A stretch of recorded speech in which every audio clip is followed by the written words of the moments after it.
Okay everybody, this is Mooney Dashcam, and if you enjoy these videos, I'd appreciate it if you would subscribe. Alright, let's get into it. Today we're in Rockaway Beach, Queens. It's a peninsula, pretty much out in the water, that spans to the south from Queens all the way to Brooklyn, but still considered Queens. Right now we're on Shore Parkway. I'll tell you a little bit more about Shorefront Parkway, sorry. I'll tell you a little more about this later. But yeah, so this is Rockaway Beach. It's obviously a coastal city, town. To the left is the water. And then also to the right, 2 blocks down, is the water.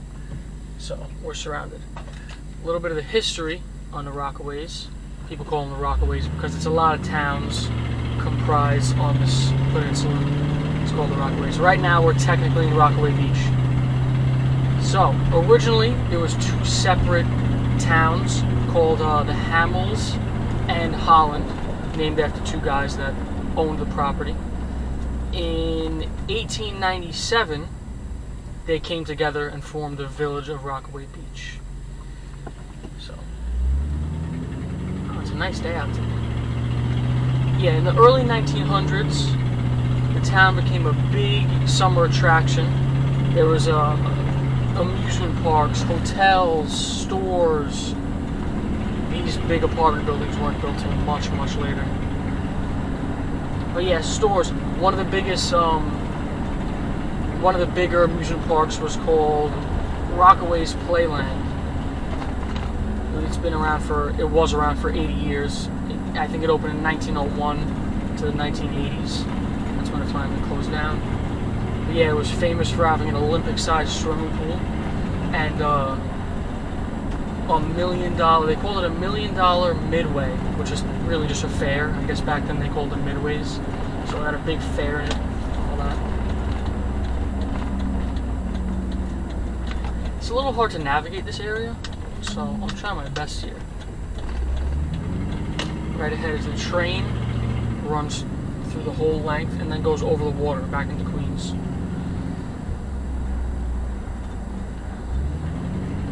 Yeah, in the 30s, Robert Moses built 2 bridges that connect this to Queens, connected to Howard Beach, and also Brooklyn.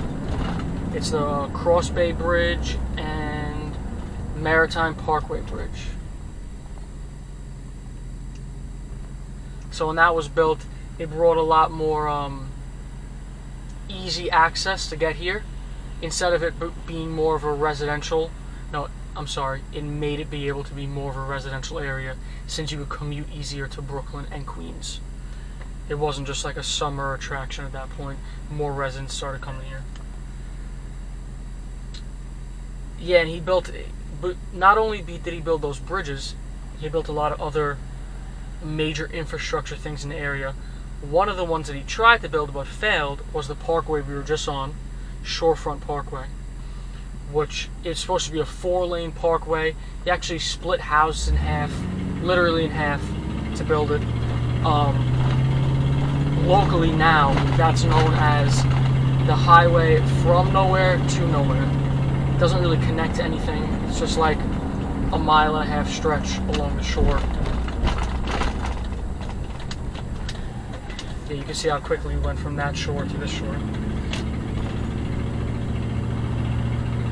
Wow, I don't know which bridge I'm looking at now. I don't know if you guys can see that way in the distance.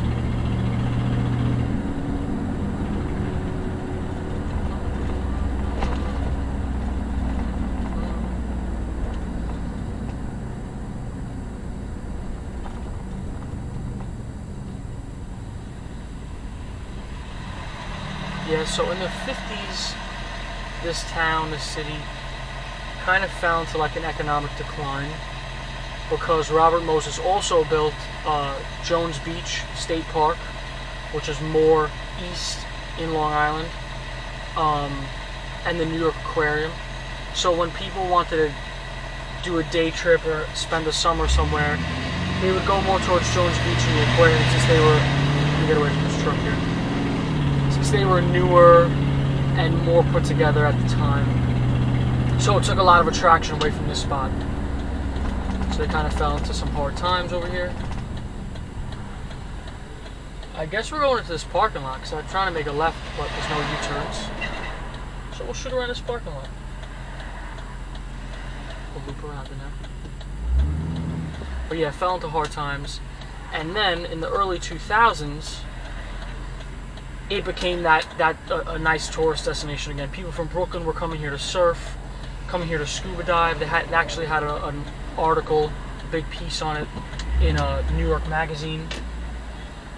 So that did a lot for the area. And then in 2012, you'll notice I talk about this a lot in my videos because it affected New York a lot. Hurricane Sandy hit and just completely devastated this area. I was actually out here with my dad a little bit after it happened, like weeks after it happened. Hurricane Sandy hit, and it looked like nothing I've ever seen before. It was like an apocalypse. I mean, water 5-6 feet high into these buildings. Everything was destroyed. The water from the south and the north connected. So the Atlantic Ocean connected with the Jamaica Bay over the Rockaways. So I mean, it was just devastation. They took a combined total of about $50 million and 4 million cubic yards of sand to rebuild the beaches. They were just gone. I mean, the boardwalk that was normally on the beach, a little bit raised above, was 20-30 feet above the sand. It was insane. I can't even, like, I have a picture of my old phone, but being there was like nothing else.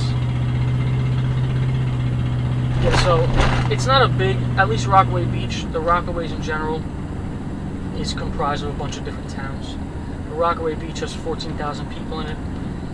Back in the day, it was called the Irish Riviera. There was a lot of Irish Americans living in this spot. To this day, it's about half white, 20% African American, and about 10% Hispanic, and then the rest is all spread apart.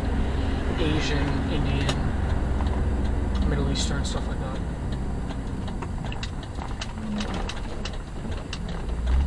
Okay, you know what? We're only 7 minutes in, so let's see if I can take you guys. It might take a little while. I might have to cut the video, but I'm gonna try and take you to Breezy Point. I'm gonna make this next right. Every road here is kind of like a main road. There's not a lot. Every road going east and west is kind of main. All the other ones are kind of neighborhood roads. But I'd like to go to Breezy Point, which during Hurricane Sandy, a fire broke out and burned down everything. Like everything. It was a sad scene, but they bounced back from that.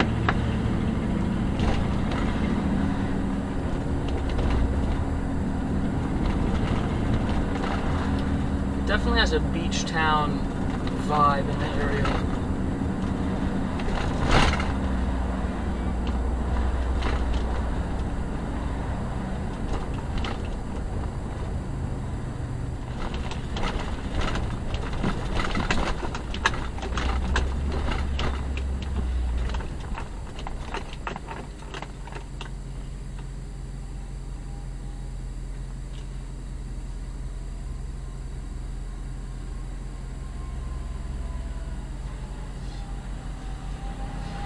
Yeah, so all these streets to the left and right they start with beach. So beach 115th Street, beach 117th, beach 116th.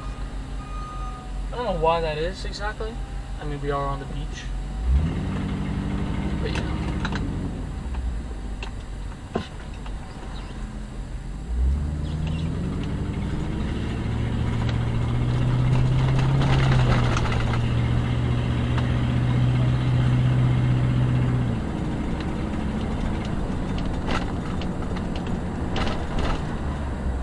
See, there's a lot of houses that look like brand new construction. After Sandy, they built them up. There's a lot of houses that look like they weren't built up at all. go down this dead end.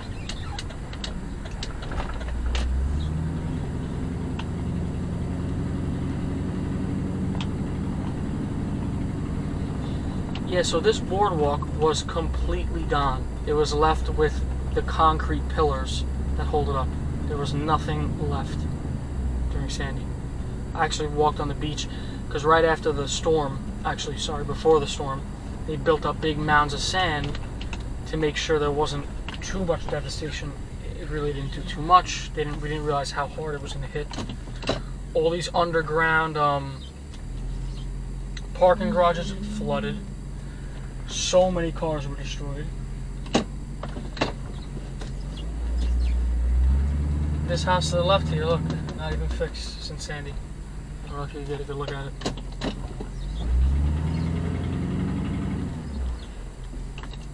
Totally abandoned.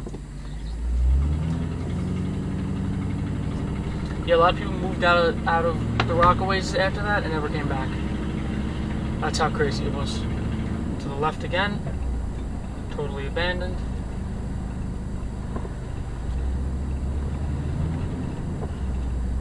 Now that I think of it, a lot of these are abandoned. Now that I'm really looking.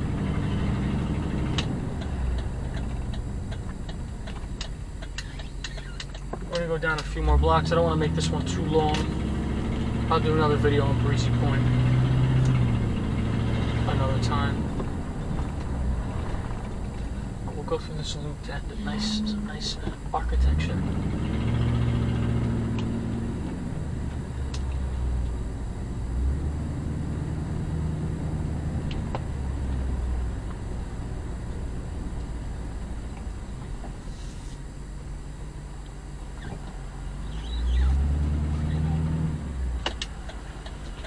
Okay, hope you guys all enjoyed. That was generally Rockaway Beach, the Rockaways area. Subscribe if you want to support the channel. Goodbye. Thank you.